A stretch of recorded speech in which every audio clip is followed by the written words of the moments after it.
This Wednesday morning edition of Pucks Across Borders on Sports Addict Live, and we're back on Total Apex Sports, and it is brought to you by First Round Collectibles. Right now, with the promo code Sports Addict, you get 10% off whatever sports card your heart desires. What's your sport? Hockey, football, basketball, baseball, maybe even wrestling, maybe even boxing. Whatever it is, you can get it at firstroundcollectibles.com. And like I said, with the promo code Sports Addict, you get 10% off. That's the number one, STRoundcollectibles.com. First Round Collectibles, sports cards for sports fans. Yeah. Let's go. We just gotta go hard. I go the hardest. I bring the pain. Not what you used to. It's all part of the game. Yeah, I just gotta go hard. I just gotta go hard. Go hard. Yeah. Oh yeah, the beast back. Adrenaline pumping through my veins, can't relax. Original, I am not the same as these cats. I sting them if they never. And welcome to Pucks Across Borders on this Wednesday morning on Sports Addict Live and Total Apex Sports. It is good to be here. I'm your host, Mark Sauter, with you read his work about the NFL on Gridiron Heroics and Winners and Whiners, and you see him talk about the NBA, the NFL, college hoops. He talks about it all. Andre, how you feeling on a Wednesday morning, bro? Big win for your boys last night. Yeah, Wednesday, I'm feeling really good. Woke up feeling like a winner, feeling like a champion, ready to go. So let's knock the day out. Let's get it going. That is the positive attitude that we need on a Wednesday morning. We're halfway home to the weekend, and at the bottom of your screen, you read his work about the NFL on Gridiron Heroics. John, how we feeling on a Wednesday? Not a big win for your boys. Some salt in the wound. I was gonna say, bro, it could be in the hockey world. It could be better. Could be better. Andre, I noticed you got like a Yankee hoodie going on there today. I got something there myself. So, first off, we're matching baseball teams. That's good. And I think I need to look ahead at the rate we're going because that Devils game was ugly last night. Hey, spring training's out around the corner, so maybe I need to start looking at that. Hey, man, pitchers, catchers, everybody now actually reported to spring training. We're right around the corner, man. First pitch for spring trainings in a couple weeks. Cannot wait. Speaking of which, was it Rendon? I know this is a like hockey show, but did you hear Rendon for the Angels? Did you hear his comments the other day about being content and having other priorities? Yeah, I want to touch on that for a minute if you don't mind. Well, he's played has he played even 100 games or he's played 200 games in the last like 4 seasons or something? He barely plays. They paid him so much money. What's that, Andre? I said 200's generous. Yeah. And he's just like, I got a family, listen, nobody is asking anybody to put their kids over their job. Okay. I think we'd all be naive to think that every single athlete loves their sport more than anything in the world. For some people, it's their job. I get it. But those comments, dude, especially like the Angels, for a long time, I called them the New York Knicks of the MLB, but now the Knicks are actually competent and like winning games and they're a respectable team, at least on the court. But for the Angels fans, oh my gosh, you have 2 of the best players in the world on your team. You never sniffed the playoffs. Now one of those players leaves, and now you got this guy making so much money just saying, I'm here, aren't I? I don't know, man. I couldn't believe it. Yes, John, go ahead, man. Sorry. Just to touch on this, I actually kind of agree with him. And I say this as a big sports fan. I honestly agree with him. I think he's got his priorities straight. Because I'll tell you why. One, he has the bag already. He's got $200 million or something like that. I And he forget. won a World Series. Yeah. And he's won a World Series already, which is the pinnacle of the baseball world. I mean, look, I'm not gonna lie to you guys. If I had $200 million in the bag, I don't care how much I love my job. It would not be my biggest priority anymore. I don't think you have the same drive and the same energy when you're starving versus when you have more than enough. I feel like you start to question why you're doing it at some point. I'm not that rich. I never will be for that matter. Are you sure? You had 1 million views on your football articles in December. I wish that It must be equated to $1 close. million even. Trust me on that one. But I look at it this way: like some of these athletes are in another hemisphere when it comes to financial wealth. Even ones that are barely scratching the surface in the pro leagues. I feel like he I don't know when he started having kids, but I know he's a married guy. So that combined with having more than enough money, maybe he is looking at things outside the baseball world, especially because he hasn't played that much in the last few years. I think it's just a poor investment on the Angels more than anything. To try to circle this back to hockey, I think I just view this about athletes in general. It's like I think you have to really love the game to keep going for a long period of time. Because like even even Jack Hughes has more than enough money at this point. Austin Yeah, Matthews is one of the highest paid guys in the NHL now. yeah, John, that's fine. But like you need some self-awareness to like you can't say that out loud. You just can't. Like the Los Angeles Angels have sucked for a long time and they've had They good have. players. And like you have Mike Trout, who is arguably the best, definitely one of the best athletes that the sport has ever seen. And he has just rotted away in a Pacific time team that's on at 10 o'clock p.m. every night that nobody sees, like, and has never, he's made to the playoffs once. Like, you cannot say what he said in that market. I agree with you, but you cannot open your mouth. I know that we want athletes to be like honest or whatever, but you can't say, especially to a team that just lost like Shohei Ohtani to your cross city rivals. Oh yeah, I don't really care about this. I'm just here. Like, I don't care. Like, you can't. I'm sorry, man. That's just my opinion. You can't open your mouth and like be truthful. Like, lie. You know what I mean? Jack Hughes said it when you Jays looked fan, around Newark. I probably wouldn't blame him either. as a Toronto Blue Jays fan, if someone on the Blue Jays who hasn't won a playoff series in 30 plus years, if he said like I don't really care, like I don't know, man. Yeah, that's fine. I agree with you. It can't be your biggest priority. He's in his early 30s. He's got family. Totally cool. But like don't say that, dude. To a fan base like Anaheim, bro. No way, dude. That fan base is getting kicked in the balls like every day. Just my opinion. I don't know. Andre, you got anything to add on that? I know we're off the rails early on a Wednesday, but No, it's fine. I mean, that's who Rendon has been. It's what kind of like low key made him great in Washington. He didn't care at all. So right, situations, he's just like, it's baseball. If I get out, it doesn't matter. And then suddenly they're winning the World Series because this guy's hitting a double. But yeah, the Angels have enough issues. They're tortured enough. The guy's making 30 something mil a year to pretty much sit on the bench with a cast every day. So cut them some slack. I'm sorry, Anaheim. You deserve better. That's what I'm saying. saying. Angels fans deserve better. I'll give them that. Yeah, that's what I'm saying. Like, I'm not saying that I disagree with them. Like, of course, his family should be a priority. Like, of course. But like, just yeah, man, excited to be back. I'm ready to win. Like, just say whatever you want. Just don't say that. But anyway, that's just my opinion. I digress. Let's move on to last night.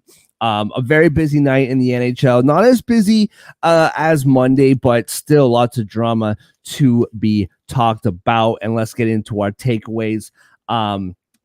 from last night. Before we do, feel like it's that time of year. Lots of big games in the playoff race.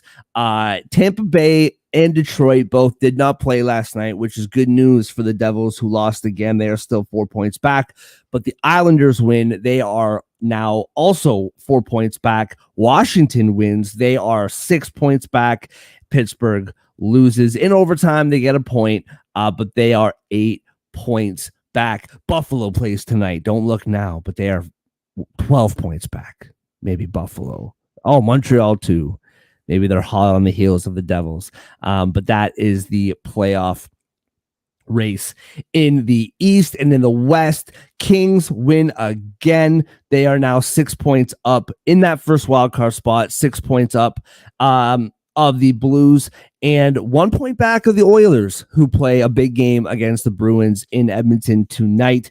Nashville with the win are tied with the Blues, and Minnesota with the loss. They are 2 points back of the Blues. So lots of drama to be had in the playoff race in the NHL. John, let's go to you first, man. Let's get the negativity out of the way. What is your takeaway from last night in the NHL? So I'm gonna wait to talk about the Devils in a little bit. We'll get to them, I promise. But All right. I think there's something a little more pressing. I want to get out in the open first. I want to pitch something to you guys because I think we need to have an intervention about something, and that's about the Pittsburgh Penguins. I don't. I'll see how you guys feel about this one, but this is my takeaway from yesterday. I'm ready to stick a fork in the Pittsburgh Penguins. I think they're done. I think Sidney Crosby's not making the playoffs. Well, I felt that way all year, but I think after the last couple games, I'm convinced the Penguins are done. Last night's loss was really bad, in my opinion, because the Islanders came in admittedly desperate, but they came in off a really bad loss and not feeling good about themselves. And this is not the best team you're facing, and you're at home, and you're supposed to be a defense and goaltending team. And Mark, we were talking about this on the pre-show, but the Penguins botched both of those things last night. Two of their strengths, like they gave up 5 goals. You mentioned when we were talking that their defensive play was far from their best, and I caught the end of the game last night after the Devils did what they did. Let's just leave it at that for now. And I caught the end of Islanders Penguins game, and it was a competitive game, really back and forth. But the Islanders won in overtime very quickly, which feels like a rarity. The Islanders typically lose those games. But not only that, but the game-winning goal they had, I thought was just terrible on the Penguins end of things. Like the goaltender reacted so late to that goal, where it was like by the time he even moved, the puck was in the nets. He was that late on it. I thought it was really a really bad showing by the Penguins, honestly, to give up 5 goals when your strength is defense and goaltending in a game they quite frankly need. And on top of that, I believe they've lost 5 of their last 6 games. 5 of their last 6 games, the Pittsburgh Penguins. That's not good. And like they had games in hand, which I thought was a nice advantage for them in this stretch to catch teams like the Islanders and the Devils. But really, after their last couple of games, they lost that advantage now. So at best, if they win their next 2 games, they're tying the Islanders and Devils. And then congratulations, you're still several points back of the Red Wings, who you really have to catch. So Penguins today are 8 points back of the Detroit Red Wings. They're behind every team in the Metropolitan except Columbus, which is not even worth talking about. So my takeaway is I'm ready to say the Pittsburgh Penguins are done. I don't know if you guys are ready to go there, but I am. I mean, something that we haven't talked enough about on this show, and I don't know how much is being talked about, is Gensel's out for at least another 3 weeks, right? At least. And so if they can't keep their head above water until he's back, right? And then it's kind of a double whammy. It's if they think even with him they're done, they can't really trade him unless somebody wants to take the gamble that they give up whatever they're going to give up, and he comes back, ready to go. And and can withstand the long haul that is the playoffs. I think a more interesting conversation, because I think I'm with you, man. I don't feel quite ready to give up on the Penguins, but I think we should, because it's not just about the Penguins, right? It's about, first of all, Tampa Bay and Detroit, first of all. Yeah. And then it's about the Devils, who we'll talk about them. We'll see. But then the Islanders and Washington. And I was joking around in the group chat last night. Like, we keep waiting for Washington to fall off the face of the earth. Then they put up that performance last night. Are they just going to win the Stanley Cup? Like, should we just bet futures that they're going to win the Cup? Like, are they just going to not ever be bad and just figure out a way to win the whole thing? But like, for real though, like, it's not just about Pittsburgh at this point, right? Like, they got to leapfrog 4 teams, one of which is currently in a playoff spot. Yeah, The it's like other about if they can catch Detroit, honestly. Right. And then the other interesting part of this conversation that we can save for another day, but I think we should have it at some point, maybe some slow day in the future. Sidney Crosby. He has 1 year left on his deal. They're not going anywhere.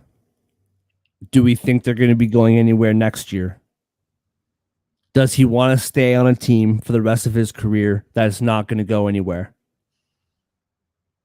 Do they trade Sidney Crosby? I think it's a legit conversation. I think it's a real conversation that has to be had, and I'm sure they're having it behind the scenes, of course.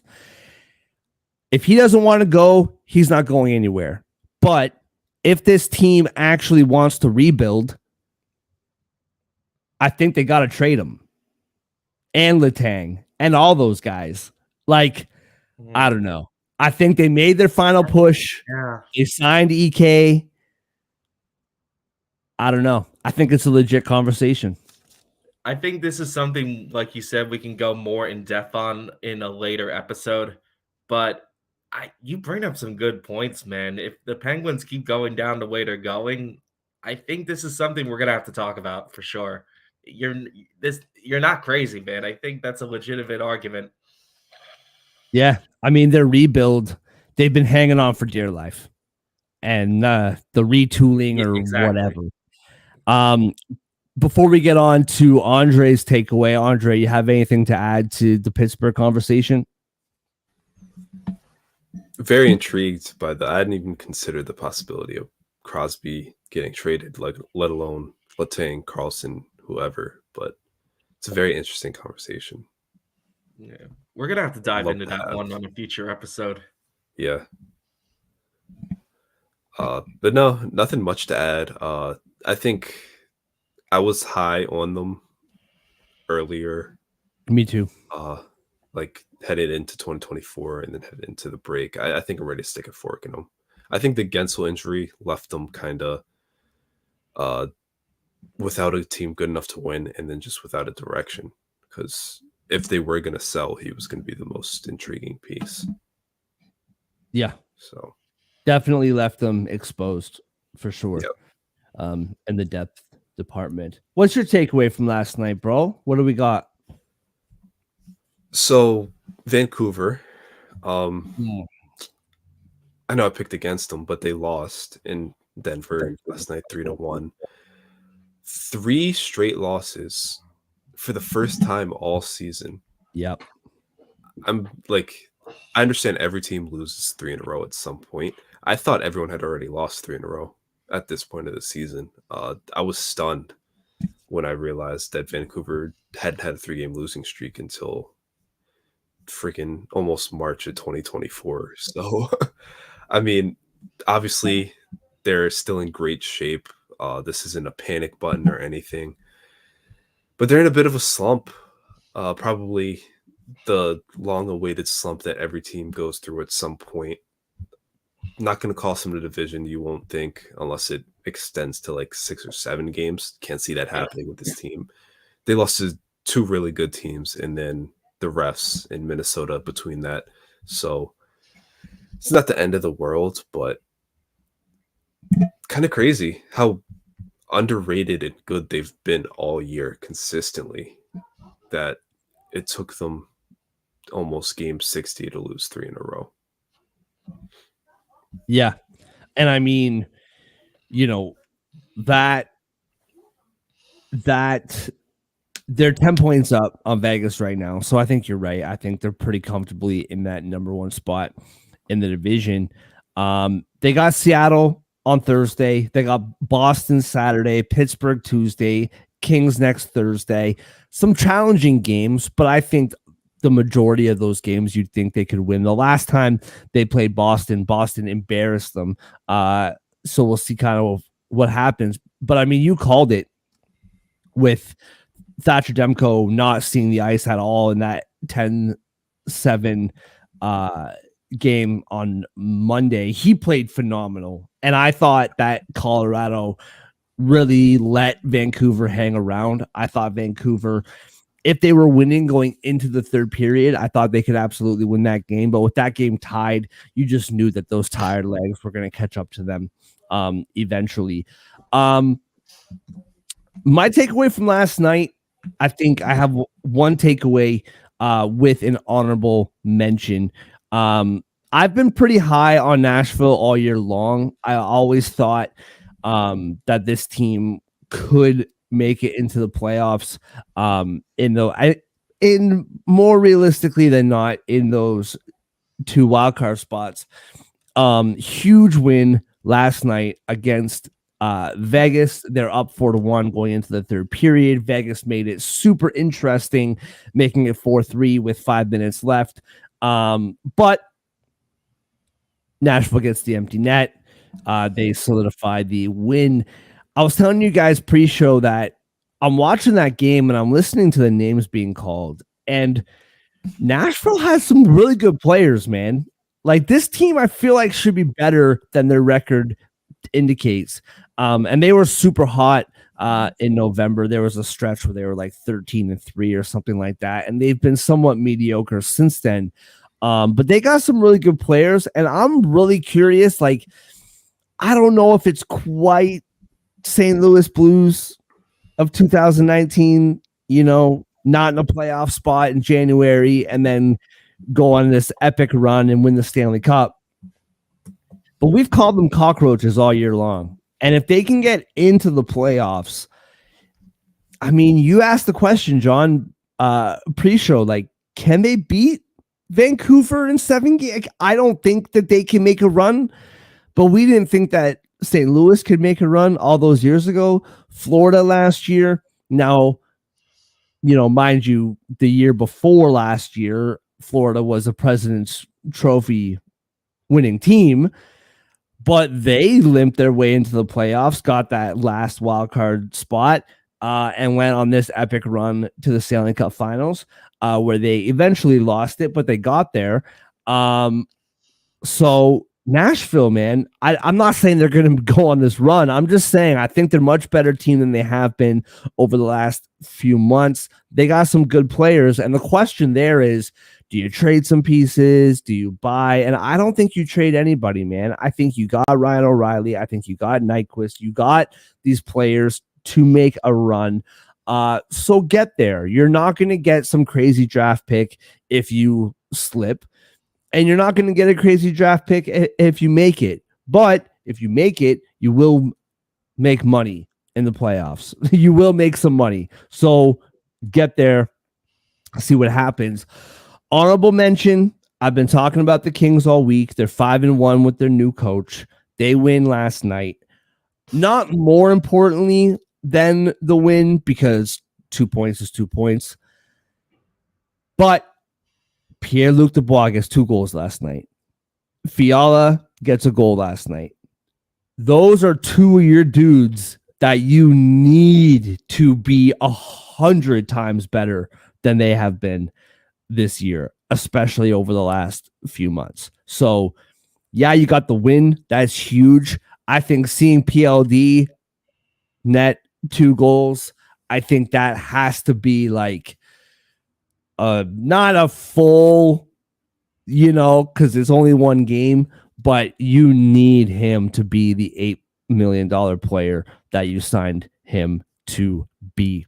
All right, let's move on to our best bet, or not best bets, the exact opposite of that. In fact, bad beats of the night. Andre, we'll start with you because we got to give John some space. He's going to go on a rant. So we'll start with you, Andre. What's your bad beat from last night? Yeah, I'll keep mine nice and clean. Not Senators. Panthers up 2-0 on home ice against the Senators. Ottawa, bad team, especially on the road, playing the second half of back-to-back.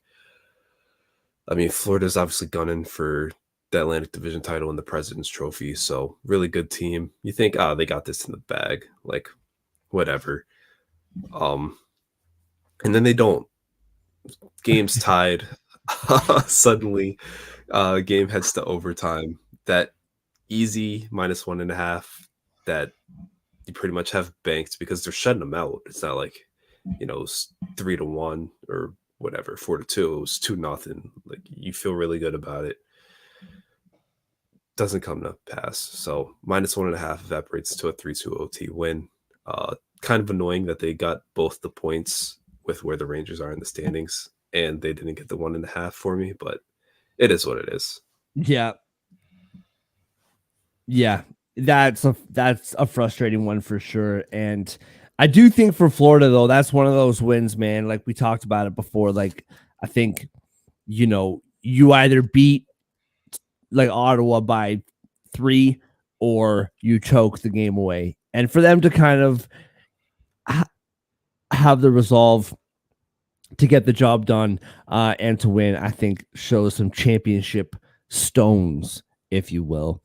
My bet beat from last night, I don't really have one, to be quite honest with you boys. I've been doing pretty good lately. I've been seeing the board pretty well. I'm not going to lie about it. What I will say, I think Vancouver, if I had to pick one, I really did think that they could bounce back and get the win last night. I think, Andre nailed this one yesterday. Crazy game against Minnesota. Colorado's rested. They played 2 games since last Thursday. It was bound to be Colorado's game to win. But I did really think that Vancouver could figure out a way. But that's where I'm at as far as the bad beats go. John. All right, man. What you got? Get it off your chest. Yeah, I think to the listeners that we do have, and you guys for that matter, probably waiting for this. Devils, what are we doing? What are we doing?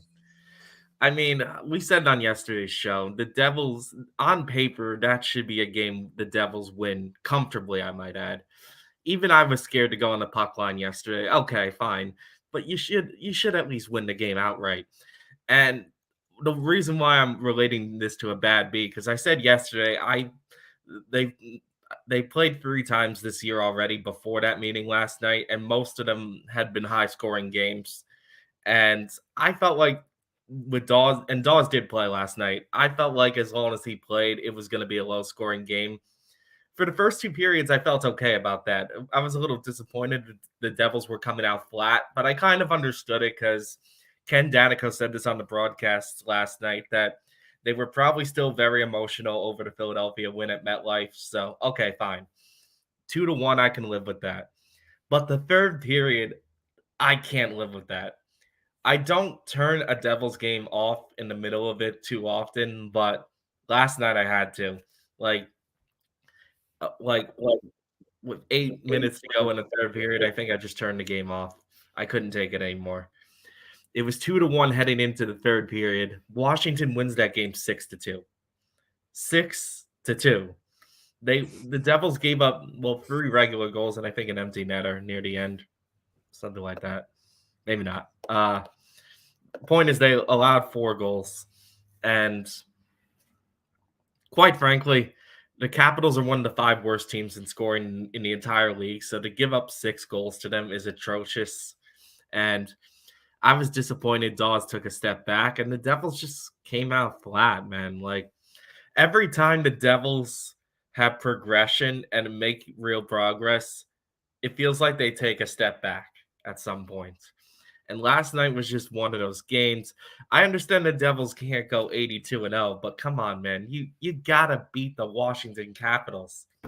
And like you guys said, the Capitals on the other end of things, they're a team that just refuses to go away. Yep. I mean, I don't think any of us are sitting here saying they're gonna make the playoffs, or as Mark eloquently put it, win the Stanley Cup. But they might be a team that's mathematically alive for a lot longer than any of us thought they would be. They might be heading into game 70 or 75 still within striking distance at the rate we're going. If you want to talk about a cockroach team, man, that's a team that refuses to die. Washington Capitals. Devils, not the worst loss in the world, but a frustrating one. I mean, not a catastrophe, just a frustrating one in all honesty. I guess it was a trap game, so to speak, because we played Philadelphia on Saturday. Thursday, we're playing the Rangers, which Devils fans tend to get hyped up for more than anything else. So maybe it was just a game we overlooked. That's what I'm hoping, at least. There's still only 4 games back of the Red Wings, but I think we all agree that's going to be a long race, and Detroit's probably not going to drop off. So we could use every point we're afforded. I'd have to take a deeper look at Detroit's schedule. I have New Jersey's February schedule in front of me here. You're home against the Rangers tomorrow night. You have Montreal at home on Saturday. You have Tampa Bay at home on Sunday. The Montreal Tampa Bay games are both afternoon games for whatever that's worth. I don't know if that matters. This is what I'll say to you, John. I want the Devils to make it to the playoffs for the sake of this show. I think it'd be way more fun if all 3 of our teams are in at least the first round. All right. But if you lose to the Rangers tomorrow night, which unfortunately for you, I feel like you will. If you lose to Montreal on Saturday, and then you got Tampa coming to town on a Sunday. Yeah. I think I could be giving up on you guys by Monday morning with this 3 stretch of games coming up here. I know there's still a month of hockey left, month and a half, but I don't think we beat Tampa at all. I don't think we have a shot in hell at that game. These next 3 games. And then you got the Sharks on Tuesday in the tank. So I really do feel like these next 4 games, obviously every game is huge as we get into the final stretch, but I think these next 4 games, man, are just absolutely massive. Really, really interesting to see. I think that Lightning game is for sure. Like that Lightning game is like for playoff. Very. Because I think if you're the Devils, the team, at least right now, that seems more catchable, even though the points aren't, they're a little bit ahead in points compared to the Red Wings. So I think the Lightning, the way they're playing right now, are the team that you should be eyeing. So that's a direct more games too. Tampa Bay. Yeah, that can be a direct 4-point swing, depending on how that goes. We don't match up well with Tampa Bay at all. That's why I'm saying I think that's the game that would be toughest to win in those 4 games. Don't take this the wrong way. I feel like the Devils match up with the Rangers better than the Lightning for some reason. No, I agree with that. I think that Andre's on a good point, though. Because you do have 2 games in hand on the Lightning too, right? So if you get those 2 points, plus you have 2 more games to play than them, I think that's huge. And like with what I was just saying about the schedule, like they're only 4 points out. I'm just saying, like, you need help. You know what I mean? Yeah, I think you're right, Andre, about that game on Sunday. He makes a great argument. It's going to be a very tough set of circumstances because that's going to be the 3rd game in 4 days. Plus, it's a team we match up terribly with. But Andre's right. That could be a huge momentum game if the Devils can somehow pull that out. Yeah. Yeah. I assume they're going to beat the Canadians. We'll see what happens tomorrow. But for me, if I were that's kind of gross to say out loud. I would be circling the Yeah. Tampa game If as you far were as in my playoff shoes, odds. maybe to make it easier for you. Yeah. You couldn't even get it out of your mouth if you were a Devils fan.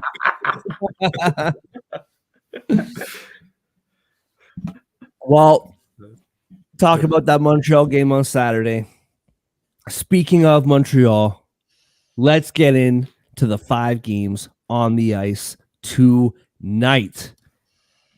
Montreal Canadiens home to the Buffalo Sabres. Now, I typed in plus 124, and it is plus 124. When I jumped on my computer at 7 a.m., I believe it was like plus 114 or plus 110 or something like that. Lots of Buffalo money coming in early on a Wednesday morning. Buffalo is minus 148 favorites on the road. Minus 1.5 on the puck line is plus 164. Plus 1.5 on Montreal's puck line. Minus 198. The over is 6.5 at minus 118. And the under is minus 102. I don't know how much there is to really say on this game, but let's give it a shot. John, let's start with you, man. What do you see in this game tonight? Buffalo is becoming like a very interesting team to try to predict. I feel like they're one of those teams where like I almost have to expect the opposite of what should happen when it comes to the Sabres. That's how I feel like I've been picking them at least recently. And a lot of the times I feel like it actually works out. So what I'm trying to say is in a game where Buffalo is a big favorite, I'd be hesitant to back them. I do not think they've earned that whatsoever. And Buffalo and Montreal, I actually think are tied in points right now. So that makes this a little more interesting. Mm-hmm. Buffalo, I think this is a fade Buffalo fade more than anything else for me, especially playing in Montreal in what I would consider to be a rivalry game. Um, I feel like that should give the Sabres some sort of edge. Their lack of goaltending on Montreal's end is admittedly a concern for me because Montreal's a bottom 5 team in the league in goals allowed. So not the most optimistic going in, but I still feel like Montreal's going to pull this out. It's not that I really think they're the better team. I just don't think Buffalo is a good enough team to cover the value that's being presented, if that makes sense. Because Montreal has a bad penalty kill, but Buffalo has a horrible power play as well. It's under 15%. So I don't think Buffalo's strengths, Montreal's weaknesses are going to work against them in this matchup. And being at home for a rivalry game, getting plus money as well. I feel like if you're gonna pick a side here, it should be Montreal. Andre, what about you, man? What do you see here? I feel like John's applying the logic we used with the Ducks against the Sabres in this game, and I can't fault him at all. It's pretty sound logic. The Sabres aren't good enough to trust at minus 148 or anything steeper than that, honestly. But I did find it weird so that the first 3 times these teams face each other this season, the road team won every single time. I also find it very strange that the Sabres have just been playing perfectly 500 hockey for over a month now. You look at their schedule, it's loss, win, 2 losses, 2 wins, 2 losses, 2 wins. And then just like alternates. They're one of the most mediocre teams in the NHL. Facts. It's insane. Yeah. I guess using that logic, you would expect them to win again, right? They're on the road, so to keep with the pattern in the head-to-head. They lost their last game, so to keep with their win-loss thing. But everything in me wants to take the Canadians. I kind of hate this game, but I'm gonna take Sabres 60-minute line at plus 110 and hope they have one of those randomly good performances in them. Yeah, I understand what you're saying, John, and I actually was thinking the exact same thing as you when I first sat down and kind of looked at everything this morning. But as I got my coffee in me, wiped my eyes a little bit, woke up, I quickly pivoted to Buffalo -1.5. I think, you know, both these teams lately, like Buffalo, 2-4 in their last 6. They're 1-1-1 against Montreal so far this season. They've only allowed 6 goals in 3 games against Montreal. Montreal, Andre's been talking about this all year. Montreal is unusually not good at home this year for whatever reason. That's usually not the case when it comes to the Bell Center, but they have not been good on home ice. Montreal, in their last 11 games, they are 3-8. In those 11 games, 7 of the 11 have gone over the 6.5 mark.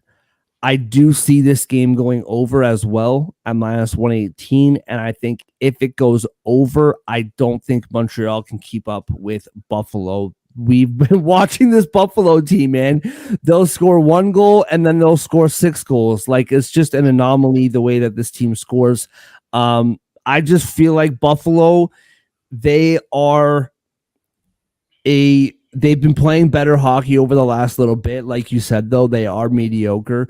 But I just think that they're playing better than Montreal is right now. I think Montreal has been kind of fading away for a while now. And I think that Buffalo wins this game 5-3, 6-4. I think it's really high scoring, and I think Buffalo wins it. That being said, so I'm taking Buffalo -1.5. That being said, on the Montreal side, Slafkovsky, he was a first overall pick or first round pick. I think first overall. Not an impressive season from him so far this year. However, recently he's been really picking it up over the last couple weeks. 3 goals, 5 assists in his last 5 games, 17 shots in that stretch as well. He has been a great addition to my fantasy hockey team over the last couple weeks as well. So 17 shots, averaging over 3 shots a game over the last 5. Over 2.5 shots for him tonight is +120. And I really, really like that bet for him. He's been shooting a lot lately. For him to get a goal, he has 3, like I said, in the last 5 games. For him to get a goal is +210. And for him to get a point, 8 points in the last 5, like I mentioned, for him to get a point is -130. So anything to do with Slafkovsky, I really like. But I like Buffalo -1.5. Moving on to Chicago and Philadelphia. Bedard is back and doing what he does. Chicago +160 underdogs at home. Philly is -192. -1.5 for the Flyers is +130. +1.5 for the Blackhawks is -155. The over is 5.5 at -130, and the under is +110. Andre, we'll start with you, man. What do you see in this one? I wish the Flyers were just a little better, so that Blackhawks +1.5 had better odds. I think it's going to be a tight one. I think it's going to be very low scoring. I know the under 5.5 is plus money right now. I jumped all over that this morning. Blackhawks at home, they tend to be much, much stronger defensively. A lot of it has to do with Mrazek playing just so much better at home. And then the Flyers obviously play that type of game always. Second best PK in the league, 12th in goals against. I know they just gave up 6 in Jersey, 4 in Toronto, but they're playing the Blackhawks now. They should get back on track in this game defensively, and then they have a few days off before a big home matchup. So I think the Flyers on their end give up 1 or 2 goals max against this Blackhawks team. I can see the Blackhawks, keeping the Flyers to 2 or 3. So I'm liking the under 5.5, and I don't really want to pick a side because I do feel like this is a game the Blackhawks could win, even though I know Philly's way better. Not trusting the -1.5. Don't trust the 60-minute line. I could see overtime in this. So I think I'm just going to stick with under 5.5 here. Yeah, I see this as a really big bounce back spot for Philadelphia. I think we're at the point in the season where we can all say they are here to stay. They are going to the playoffs. They're going to be in that third spot. I mean, maybe the second. I guess crazier things have happened, but they're going to be in that third spot going into the playoffs. I see this as a huge bounce back spot. I don't disagree with what you're saying. I do think they win this game 3-1, 4-2. The total scares me just because since Bedard's been back, they're scoring a little bit better. They got 3 goals against Carolina the other night. I know Carolina's goaltending is nothing to write home about. I like the under at first glance. It worries me a little bit. I do like if I'm going to rank my confidence out of 100, probably 60, 65. I do like the Flyers puck line here. I think that was a really tough game for them emotionally on, pardon me, on Saturday against the Devils. Huge spot, stadium series, the whole deal. And I think they come back with a very, very good performance against the Blackhawks. -1.5. I like it. Don't love it, but I like it. And I think I agree with you with regards to the 60-minute line. Like, I feel like either the Flyers win this game by 2 or more, or it goes to overtime. I feel like if it's a regulation game and the game's close, I can absolutely see this game going to overtime. A couple side notes. Konechny, 3 goals last 5 games. Bedard, 2 goals, 6 points in his 3 games back. So do with that what you will. John, what do you see here? Seen some tough games to pick today. Like these first 2, we're not off to a good start, boys. Like these are both really tough games, and quite Yeah. frankly, not games I would hype up to watch. Put it that way. Uh I don't say this confidently because I never can be confident when the Blackhawks are involved, but I'm going to take their money line here. I'm like Mark being a little scared of the total at 5.5. On paper, I should be all over it. There's just something, I don't know. There's just something that's making me second guess it. But the reason I feel like this could go one of 2 ways for Philadelphia because they're in a similar spot that the Islanders and the Devils were in their next games after the Stadium Series. You could go the Islanders' way where they bounce back and get a big victory over a team they were competing against. Or you could be like, but I feel like they're going to go the way of the Devils. The reason being, like, they're coming off an emotional neutral site game. Then they haven't played another game since then. They've had 4 days to sit on it.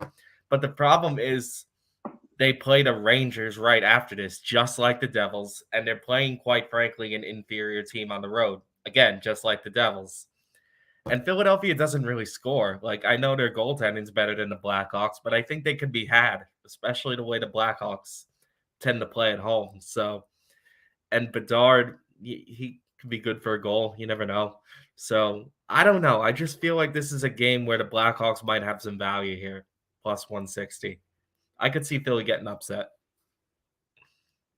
What I will say, Philly has scored 3 or more goals in 5 straight. So whatever that's worth against the Blackhawks, I think it's something. Maybe not everything, but it's something.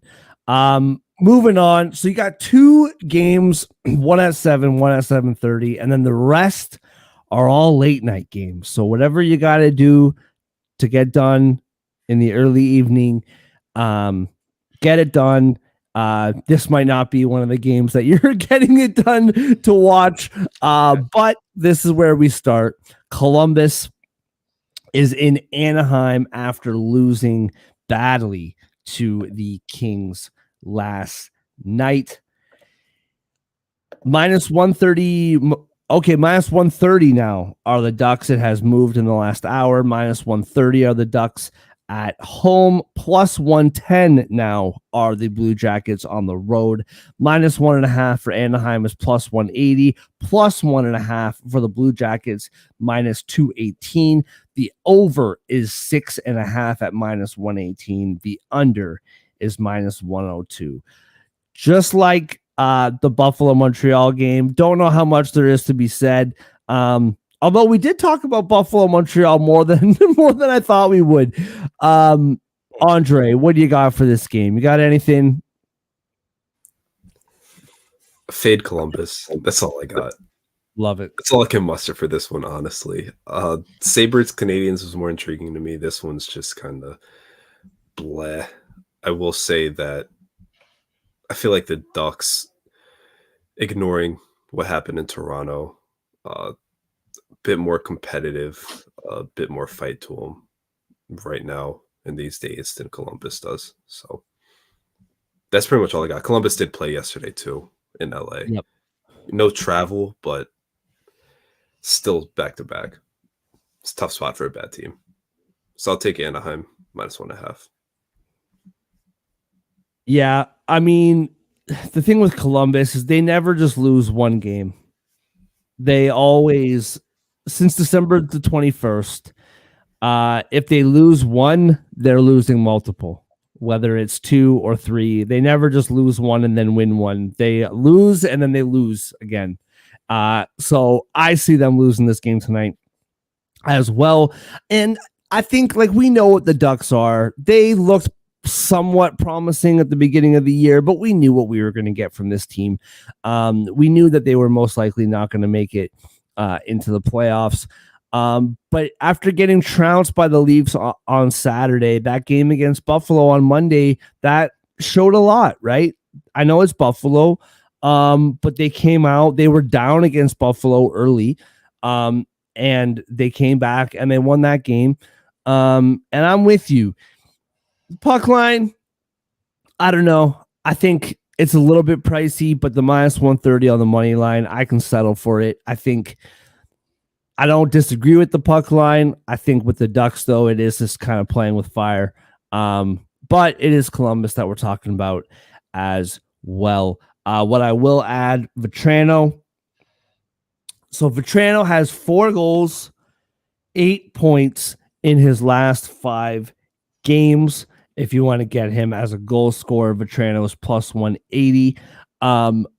What I will say, 5 of those 8 points have been on the power play. So I had it up here. Where is it? Here we go. So Vetrano, to get a power play point, 5 of his 8 points in the last 5 games on the power play. To get a power play point is plus 390 for him to get a power play point tonight.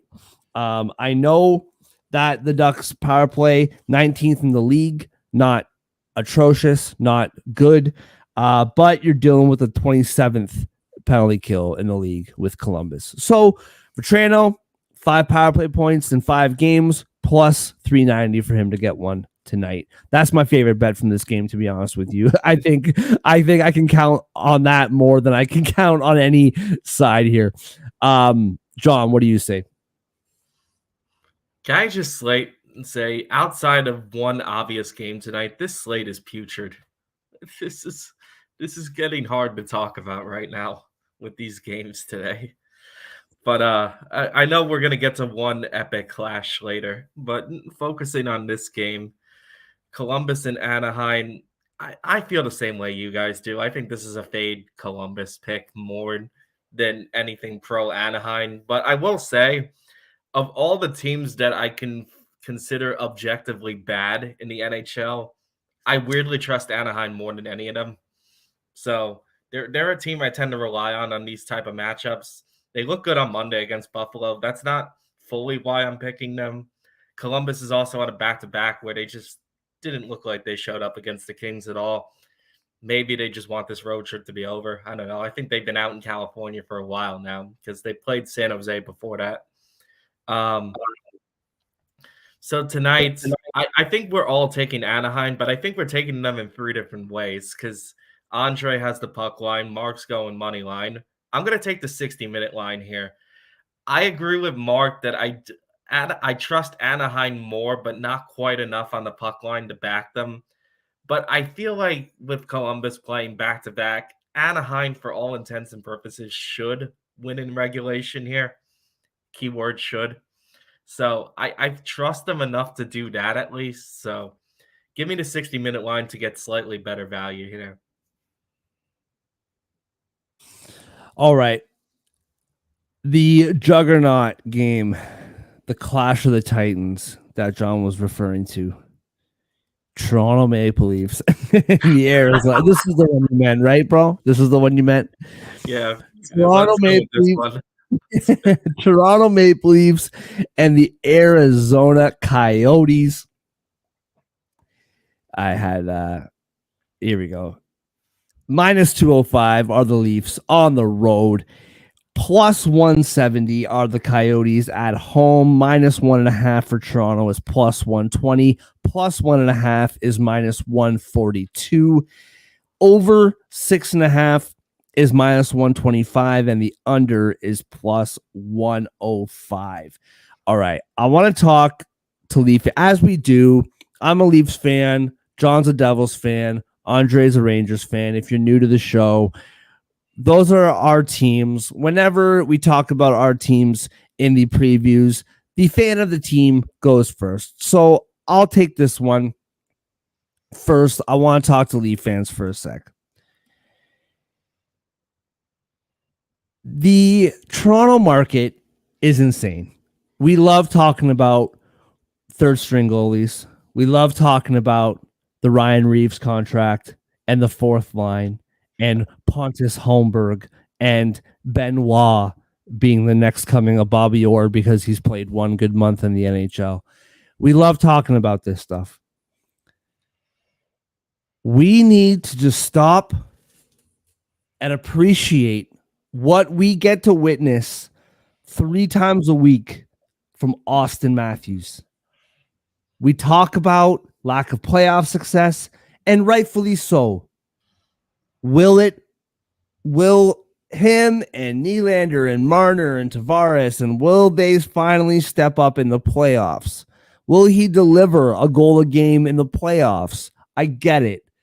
But right now, on February 21st, 2024, we need to understand that this guy is on pace to beat Gretzky's record at a better clip than Ovi is. As of right now, he has more goals by a good margin than Ovi did at this point in his career. This guy is just unbelievable. 8 goals in his last 5 games, 2 of those games being hat tricks, understood. But this guy, watching this guy play hockey is just unbelievable. So we'll worry about the playoffs when the playoffs come. And we do need to worry about the playoffs. Don't misunderstand me. However, we get to watch Austin Matthews play hockey, and it's unbelievable what this guy's doing. And so just everybody stop talking about Ryan Reeves for 5 minutes, and let's just appreciate what we have in Austin Matthews. With that, he is home in Arizona. He's from Arizona. He is home. Matthew Nyes is also from Arizona. He's home as well. Austin Matthews has 49 goals this year. He can get his 50th at home tonight in Arizona. What I will say for him to score tonight is minus 135. So if you want to pay that price, go for it. I love I had it up here. Where is it? I love 2+ goals for Austin Matthews is plus 295. He has been scoring hat tricks every night. I think he scored a hat trick, not in the St. Louis game, but against Anaheim and against Philadelphia. I like him to score 2+ goals tonight, plus 295. I like that one a lot. But back to the game itself. I Listen, Arizona is on a 10-game losing. Is it 11 or 10 games? 10 games, I believe. Losing streak Arizona is on. It might be 11. I believe it's 10. But either way, they're losing a lot of games right now. It would be a very Toronto thing for them to lose this game tonight. I have no doubt about it. But Toronto 8-2 in their last 10, 4 goals or more in 6 of their last 8. Total Apex put out a tweet recently talking about that. They were reposting an article about the fact that they're scoring at a really great clip right now. 4 goals or more in 6 of the last 8. I mentioned Matthews, Nylander as well, 4 goals in the last 5 games for him as well. I don't see the Leafs winning this game by less than 2 goals. I think the -1.5 is, plus 120, not the best when it comes to puck lines, but I just something's clicked with this Leafs with this Leafs team over the last couple weeks. That whole Riley suspension thing, I'm not going to say that they rallied around it, but they haven't lost since. And they're playing really good hockey right now. Yes, they beat an average St. Louis team twice. They beat Philadelphia. Yes, they beat a less than average team in Anaheim. But they're just looking really good right now. And I see them winning this game by 2 or more goals. A side note to end my rant, Bobby the McMahon, as I've heard him called here on Toronto radio, in his last 5 games, 6 goals, 7 points. One of them was an empty netter. He scored a hat trick against St. Louis last week. For him to score tonight, again, I had it up. For him to score tonight is plus 360. A little long shot bet for that. Also, as I've championed, just because the Coyotes are playing my Leafs, it doesn't mean that I don't want to make money on Lawson Krause. Over 1.5 shots is -195. If on DraftKings, if you use other sports books, check out his 3+ shot props. Lawson Krause has been making money for me the last few games with his 3+ shots. All right, John, we'll move on to you. What do you see in this game tonight? What am I missing? Very well put, Mark. I like the glass half full approach with your Leafs, and it's a good time for it because your team's in a good spot right now, to me at least. I noticed over the last week with that 4-game winning streak y'all have, you've gained some nice ground in the playoff race in the third spot in your division, 8 points clear of the mess that is the Metropolitan. Yeah, you got some breathing room is what I'm trying to say. So I like your approach right now. For me, I'm a little nervous for what I'm about to say because of what you said about Arizona losing 10 straight. Eventually, they're going to have to win. I just don't think that's going to be tonight. Again, I'm nervous fading a team with. Cliffhanger.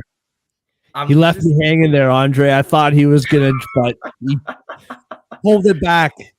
The reason why I said it like that, because I always get nervous fading a team on this big of a losing streak, but I do really like this matchup for Toronto. Quite simply, they're the better team. I think the strengths Arizona has, Toronto does better. Notably the power play, because I think Arizona is not bad at that. They're at 21.5 Arizona. Toronto's at over 28%. Toronto has 3.57 goals per game. Arizona is averaging 2.87. So I think you get where I'm going with this. It's a big difference in the talent. And come on, Toronto is the team that has Austin Matthews, which in my mind is the best player in the NHL right now. Sorry, Connor McDavid. He's the best goal scorer, that's for sure.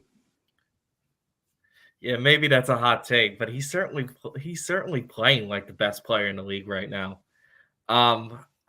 With all that said, I feel good about Toronto here. feel like their fans can invade Arizona. As a side note, you got some retirees down there, probably going to pack the house tonight. Absolutely. Um, transplants and all that. I think Toronto puck line at plus 120 is looking really good here. Andre, what about you, bro? What do you see here?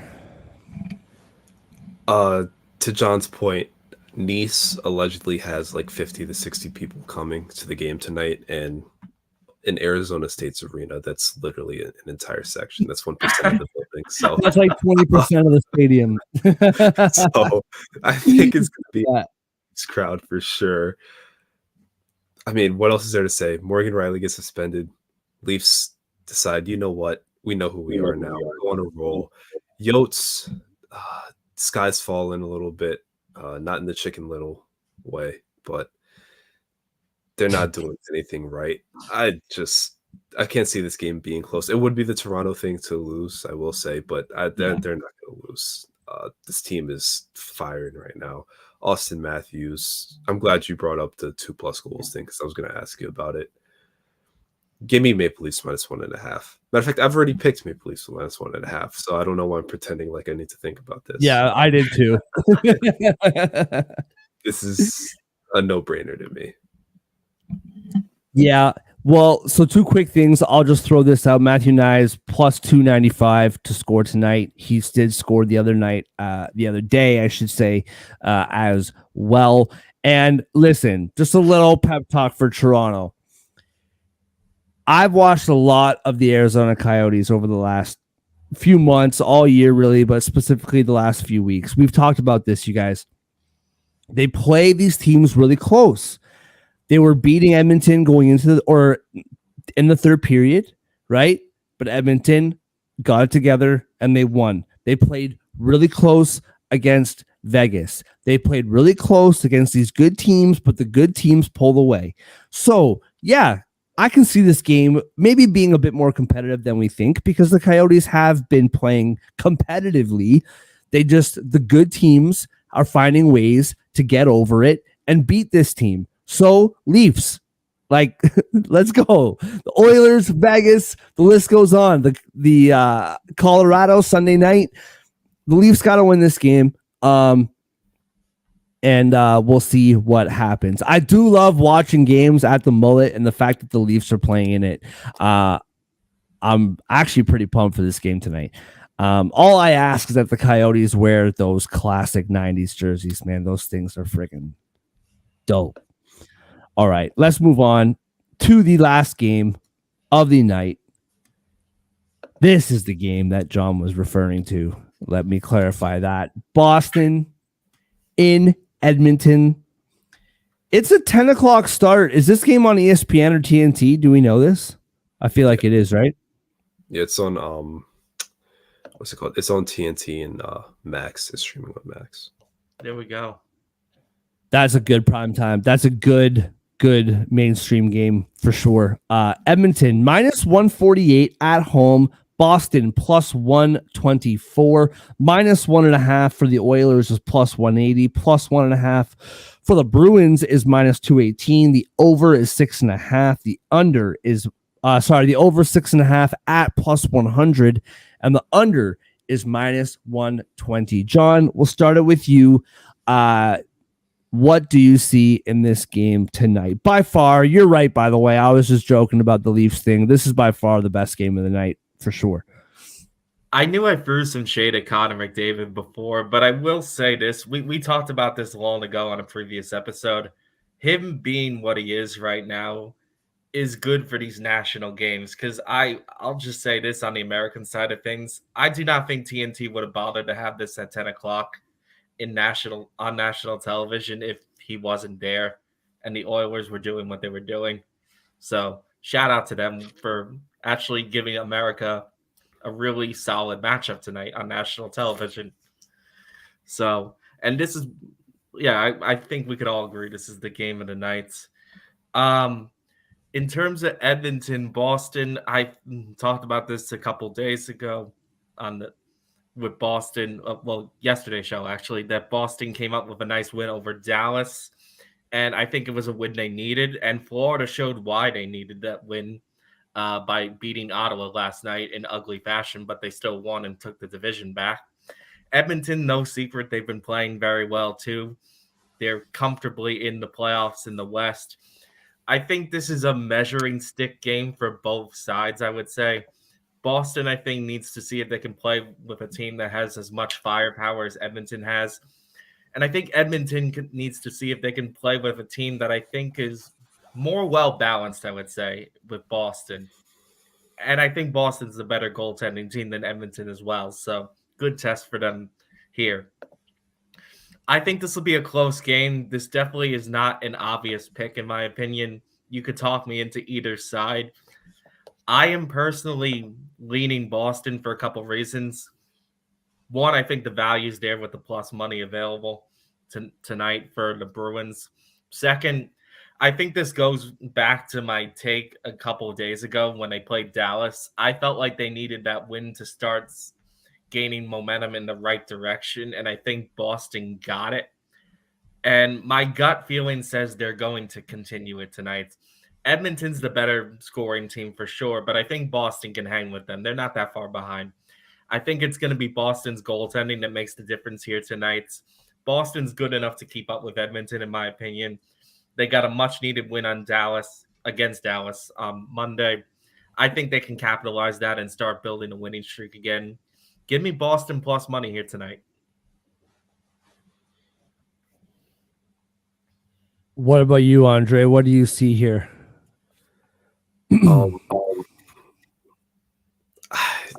Yeah. This is tricky for me. I think Edmonton is going to win. The problem is I don't trust the puck line. Obviously, this Boston team, for all of their struggles, they still fight. They're still really good. I don't trust the 60-minute line. I can see this going to OT. So this might be one of the few times where I just take the minus 148, bite the bullets on the little bit of juice here because I feel confident the Oilers are going to win. I know the Bruins won their last game, but they lost the 4 before that. They've given up at least 3 goals in 5 straight. That's uncharacteristic of them. And those are all at home where they're much better. TD Garden's a very tough place to play. So now they're headed to northern Alberta to start a road trip on I guess it's not the West Coast yet. They finished in Vancouver and Seattle, but it's not they didn't embark with a lot of momentum, I'll say. They did score 4 goals in each of the last 2 games, which is why I have hope that they will fight for that side, which is why I like the over more in this game. It just seems like it's going to be a 4-3 or worse type matchup. But with the way Boston's playing right now, I can't see that. I think they're going to fall behind, and I can't see them coming back and completing it for both points. Yeah, I'm right there with you. I have a hard time with the lines because, like you said, the puck line, I mean, I can see an empty netter late, but then on the other side of it, the 60-minute line, yeah, I can see this game going to overtime 100%. And I think Boston can absolutely win this game. I think what we're seeing from Edmonton, though, is that they're just finding ways. They're finding ways to win. I know the Coyotes are the Coyotes. We just talked about them. I get it. But that was a game that even good teams lose. You know, you're down to a bad team in the third period, you just kind of let it get away and you lose. But the Oilers, Doug, not only did they win that game, they won that game by 3. You know, they found a way to not only win, but to cover. And so I really like the Oilers in this spot tonight. I don't know. I think I have enough at 9 or 10:50 a.m. EST. I already have enough exposure on tonight's NHL slate. I don't think I will personally take the money line, but I do like the Oilers to win this game tonight. What I'll say on the prop side really quickly is JVR, James Van Riemsdyk, and ex Maple Leaf, put in some really good years when the Leafs first started to turn things around in the Marner, Matthews, Nylander era. He has 3 goals in his last 5 games. He's plus 310 to continue that tonight. I really like that one. McDavid. I don't give out McDavid props a lot just because they're always pretty much minus money. I will say, John, that Matthews is a better goal scorer than McDavid. Matthews is the best goal scorer in the league. McDavid has been making some filthy plays for his whole career, but especially lately. 12 assists in his last 5 games. However, in his last 5 games, 0 goals. And you would think someone who hasn't scored in 5 games, it would be, plus high 100s, 180, 190. It's not. It's plus 115. However, he hasn't scored in his last 5 games. He's been putting up a bunch of helpers, but he's plus 115 to score tonight. And I like him eventually. You don't keep him off the goal scoring sheet for more than 5 games very often. So I like him to score tonight at plus 115. All right, gentlemen, let's move on. Good show today. Fun show today. Not a lot of captivating games, but definitely lots to talk about over the last couple of days. And still lots of drama on the ice tonight. Let's get to our best bets, brought to you by First Round Collectibles. Like I've said many, many times, with the promo code Sports Addict, you get 10% off whatever sports card your heart desires. What's your sport? Hockey, football, basketball, baseball, wrestling, boxing, doesn't matter. You can get it at firstroundcollectibles.com with the promo code Sports Addict for 10% off. They still have cards from their holiday sale up to 50% off. If you use the promo code, you get an additional 10% off the already priced sale items. Go to firstroundcollectibles.com and find your heroes. That's the number 1, STRoundcollectibles.com. First Round Collectibles, sports cards for sports fans. Andre, we'll start with you, man. What is your best bet in the NHL tonight?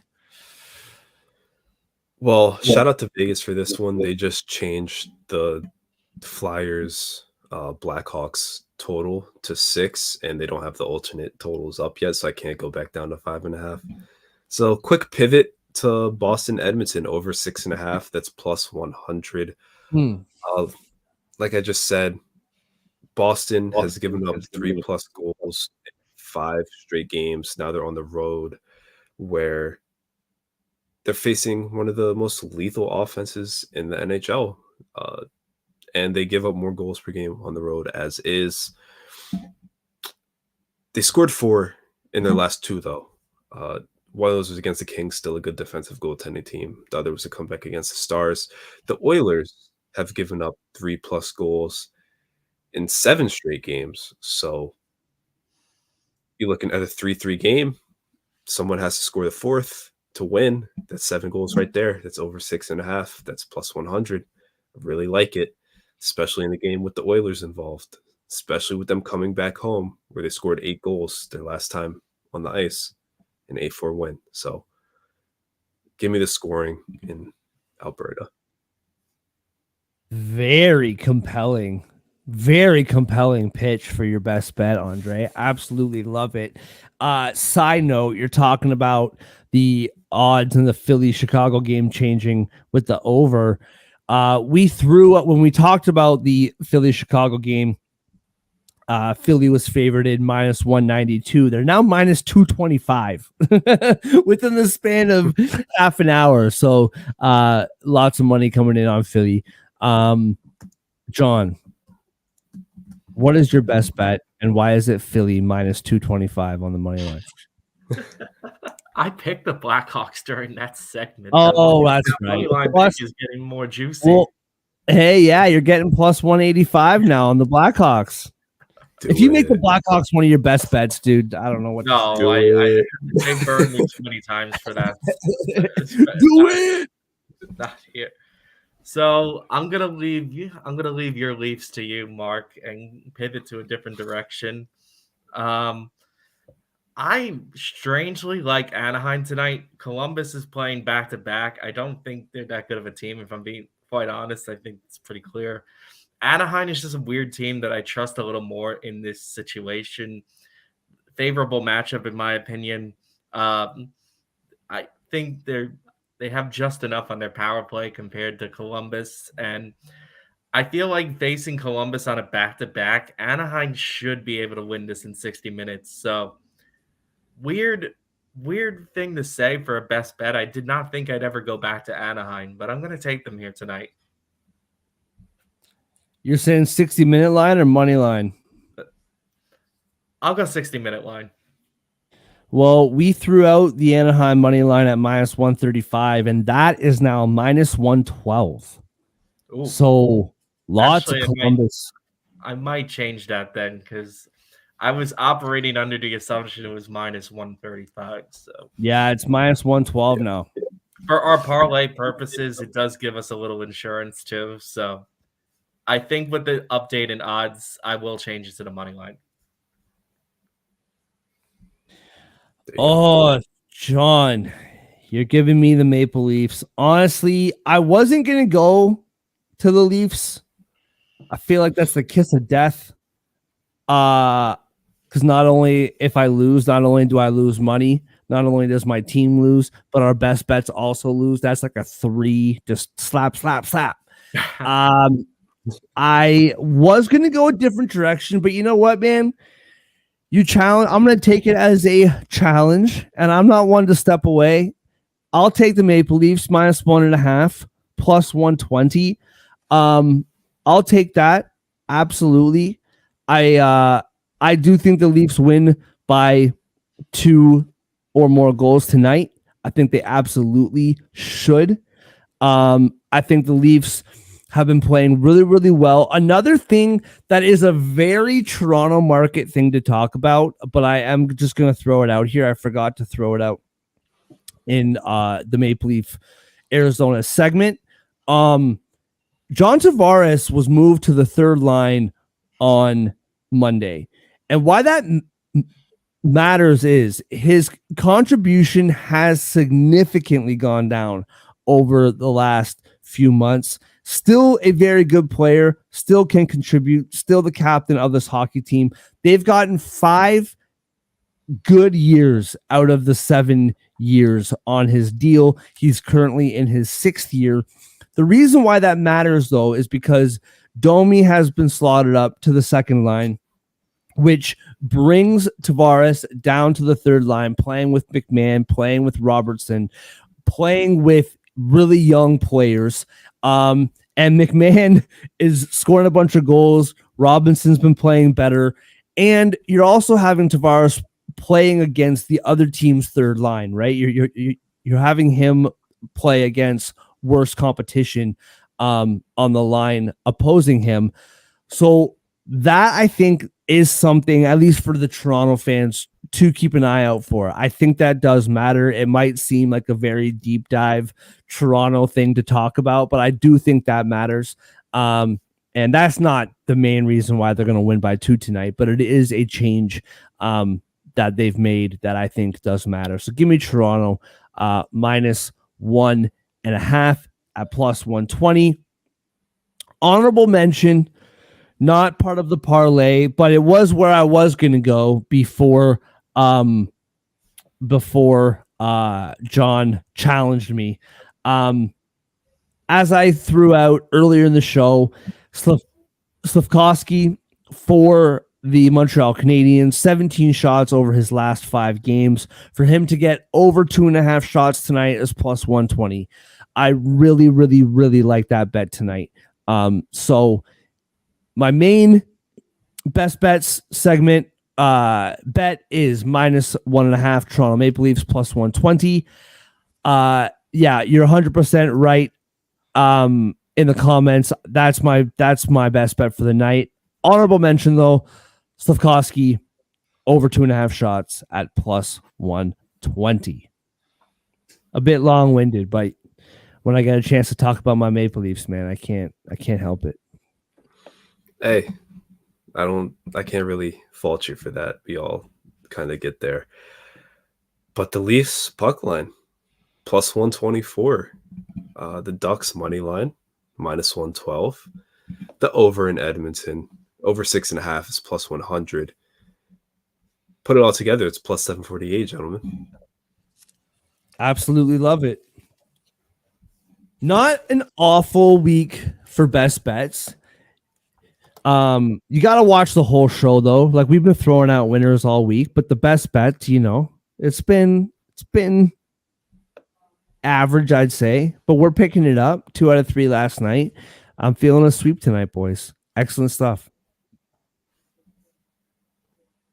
Excellent stuff. Well, to everybody, as always, thank you so much for listening, for watching, whether you're watching live, whether you're watching later on in your day. We appreciate you. Hope you're having a good day. Hope you're having a good morning. Good luck on your bets tonight. Make sure you follow us on our socials, like, subscribe, the whole deal. We will see you tomorrow morning, 9 a.m. Lots to get into. It's a death match. Rangers, Devils, our two boys going head to head tomorrow night. Can't wait to dive into that and much more. Sports Addict, 10% is the promo code, 10% off, firstroundcollectibles.com. We will see you tomorrow.